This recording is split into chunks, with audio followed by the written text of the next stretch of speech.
My mom wanted me to be a truck driver because that would mean I'd make $24,000 a year if I went to Truck Masters, and that would be twice what my father made.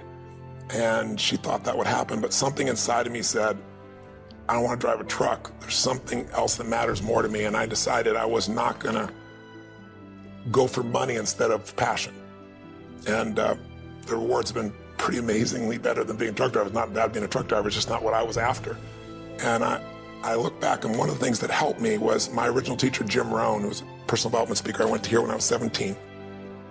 He said something the first time I heard him, and he said, you know, it's really simple.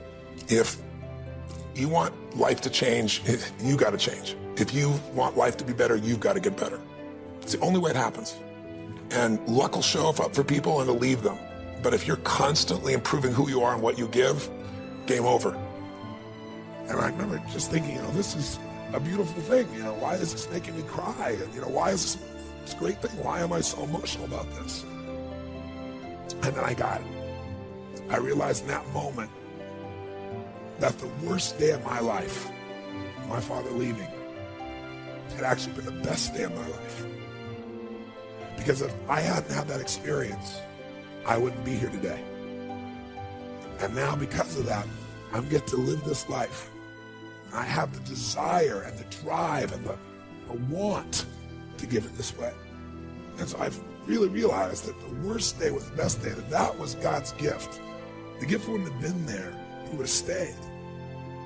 There's an old country song that says, thank God for unanswered prayers. It's a story about this man who wants his prayer and finds out later on it wasn't fulfilled, right?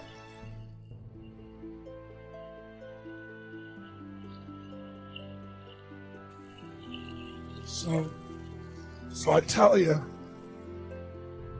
the story for a couple reasons. One is, if you want to change your life, figure out how your worst day was your best day. It'll change everything, because it is if you look for it. If you find the deeper meaning, it is. There's something in you that wouldn't be there without it. And the second reason is because I want to recruit your soul. Not for your money or business. I want to recruit you in this action of going and making a difference. I want to recruit you for you, because I know if you go do a few of these things, you'll get hooked and you'll make it a ritual and it'll change your life. You know, whatever things you do in your life, this is what it's really about. And you know, it won't be long before it'll be Thanksgiving here, and we still do this. You know, I start out the first year I fed 2 families, and the next year I fed 4. I'm going to double it. Next year I did 8, which was a lot of work. And I didn't tell anybody what I was doing, because I wasn't doing it for acknowledgement. I was doing it because it was right. But after a while I thought I could use some help.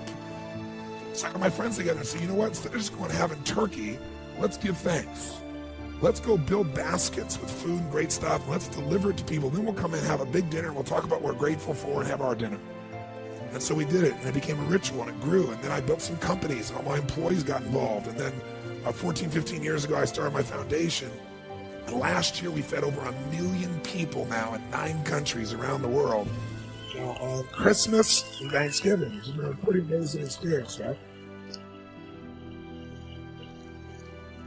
Thank you. Thank you. Thank you. Thank you. So I thank you for your applause. I wasn't telling you for that reason. I want to recruit you. And you can give your money, but I'd much prefer if you would just go deliver the food. Because I'll tell you what's great. You'll be changed by that. It's easy to give money. But when you enter an environment, you give. You don't give as the giver. You go as the delivery person, but you're really the one that made it. It'll absolutely change your life. See if you can find some ways to multiply your value to the market. And he said your income will immediately start to change. Up until then, I was hoping that the economy would change. I was hoping that my company would change. I was hoping that my paycheck would change. I was hoping that circumstances outside would change. And then here's what I found out. It isn't going to change. So then my question was, if it isn't going to change, how will my life ever change? And here's what my teacher taught me. When you change, everything will change for you. When you get better, everything will get better for you. And that's where I picked up that phrase, for things to change, you've got to change. You don't have to change the marketplace. You don't have to change the marketing plan. You don't have to change the economy. You don't have to change countries. You don't have to change circumstances out there. All you've got to do is look within and see if you can change yourself for the better. And as you change, things will start to change for you. Let me give you the day that turns your life around, as quickly as I can. I got 4 parts to the day that turns your life around, and then we're finished for the day. Number 1, disgust. Disgust. Disgust is a negative emotion, but it can have a very positive, powerful effect. Disgust says, I've had it. What an important day that could be. I've had it.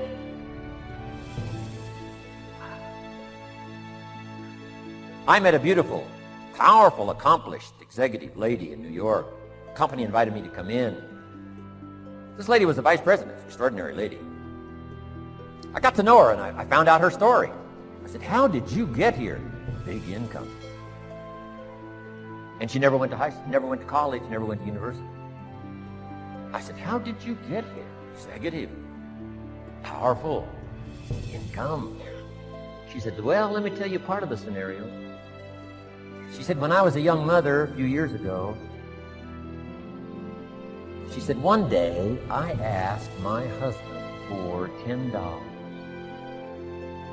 And he said, what for?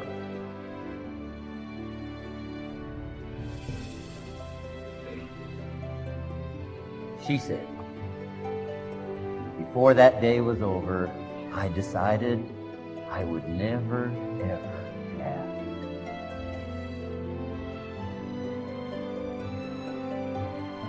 She said, I started studying opportunity, found it, took the classes, put myself through the schools, did the scenario. Now I'm vice president. I make a lot of money. And she said, I kept my promise. I've never, ever had to ask again. It's called a life-changing day. The day you say, enough. Now, if you can add an act to your disgust, it helps. Man takes a shotgun to his car, blows out every window, destroys every tire, puts 100 rounds in it, and says, I've driven this embarrassing thing for the last time. And then he saves it. He saves it. And later when somebody says, how did you become rich and powerful? He says, let me show you this car. One day I'd had it up to here, I blew it to smithereens. No. Here's the last 3. Next is decision. Decision-making is a life-changing day. If you went home today and in the next few days cleaned up a list of decisions, it could furnish enough inspiration for the next 5 years, 10 years. What an inspiring day, the day you can bring yourself to decide. Here's the 3rd one, desire, wanting too bad enough. Who knows the mystery of that? We don't know. But here's something I do know. Sometimes desire waits for a trigger, waits for something to happen. Who knows what the happening may be? A song, the lyrics, a movie, a dialogue, a seminar, a sermon, a book, an experience, confrontation with an enemy, a conversation with a friend who finally levels with you. Whatever the experience it is, it's so valuable. Here's my best advice. Welcome all experiences. You never know which one is going to turn everything on. Don't put up the walls. The same wall that keeps out disappointment keeps out happiness. Take down the walls. Go for the experience. Let it teach you. And here's the last one. Resolve. Resolve says I will. 2 of the most powerful words in the language. Benjamin Disraeli said, nothing can resist a human will that will stake its existence on its purpose. Shortly put, I'll do it or die. Best definition of resolve I got from a little junior high girl, Foster City, California. I'm going through some words one day. I got to this one and I asked the kids, who can tell me what resolve means? Some didn't know, some tried. Interesting. The last one was the best. Little girl about 3 rows back, she said, I think I know, Mr. Rohn. I said, what? She said, I think resolve means promising yourself you will never give up. I said, that's the best I've ever heard. She's probably giving seminars somewhere today, right? And that's the best I've heard. I asked the kids, how long should a baby try to learn how to walk? How long would you give your average baby? Before you say, hey, enough's enough. No. Any mother in the world would say, you're crazy. My baby is going to keep trying what? Until. What a magic word. I want you to write it down. Until. Promise yourself you'll read the books until your skills change. You'll go to seminars until you get a handle on it. You'll listen to it until it makes sense. You'll go for it until you understand it. You'll practice it until you develop the skill. Never give up until, however long that is. Step by step, piece by piece, book by book, word by word, apple by apple. Walk around the block, walk around the block. Go for it. Don't miss the chance to grow. And resolve that you'll pay the price until you learn, change, grow, become. Then you'll discover some of life's best treasures when you pay that price. See, if you go through life holding back, and most of us do, most of us, if we ask ourselves, have we done all we can do? Most of us will have to answer, no, we haven't. We've been holding back. We have ideas that we don't act on, things we want to do. We're afraid to take chances. We go through life trying to seek security and not coming outside of our comfort zone, and we take most of our stuff with us to the grave. And I'm saying that the fact that you're still here, that you're still breathing, you've got some more work, and you owe it to yourself. You owe it to yourself. So when you get up in the morning, that you can look yourself in the face and say, hey, I'm living my life on my terms. That's important. Not to give up on your dream, not to give up on yourself. Now, are there going to be some moments when you want to give up? Yes. Will there be some moments when it's going to seem like it's impossible? The pain that you're experiencing, the disappointment that you're experiencing, that you're going to say, it's not worth it? Yes, that's going to be right there for you. It's going to be in your face, telling you to go back. For 30 days, you must take control of your mind. It will think only about what you permit it to think. Each day for this 30-day test, do more than you have to do. In addition to maintaining a cheerful, positive outlook, give of yourself more than you've ever done before. Do this knowing that your returns in life must be in direct proportion to what you give. The moment you decide on a goal to work toward, you're immediately a successful person. You're then in that rare and successful category of people who know where they're going. Out of every 100 people, you belong to the top 5. Don't concern yourself too much with how you're going to achieve your goal. Leave that completely to a power greater than yourself. All you have to do is know where you're going. The answers will come to you of their own accord. Remember these words from the Sermon on the Mount, and remember them well. Keep them constantly before you this month of your test. Ask, and it shall be given you. Seek, and ye shall find.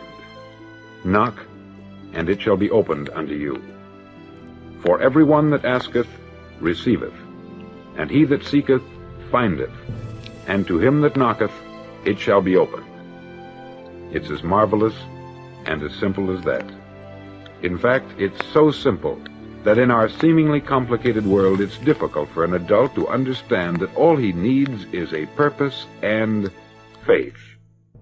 For 30 days, do your best. If you're a salesman, go at it as you've never done before, not in hectic fashion, but with the calm, cheerful assurance that time well spent will give you the abundance in return you deserve and want. If you're a homemaker, devote your 30-day test to complete giving of yourself without thinking about receiving anything in return, and you will be amazed at the difference it makes in your life. No matter what your job, do it as you've never done it before for 30 days. And if you've kept your goal before you every day, you'll wonder and marvel at this new life you've found.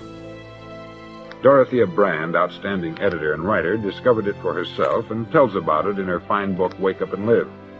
Her entire philosophy is reduced to the words, act as though it were impossible to fail. She made her own test with sincerity and faith, and her entire life was changed to one of overwhelming success. Now you make your test for 30 full days. Don't start your test until you've made up your mind to stick with it. You see, by being persistent, you're demonstrating faith. Persistence is simply another word for faith. If you didn't have faith, you would never persist.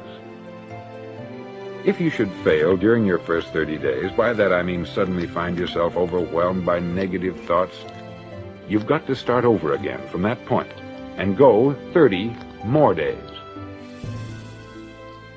Gradually, your new habit will form until you find yourself one of that wonderful minority to whom virtually nothing is impossible.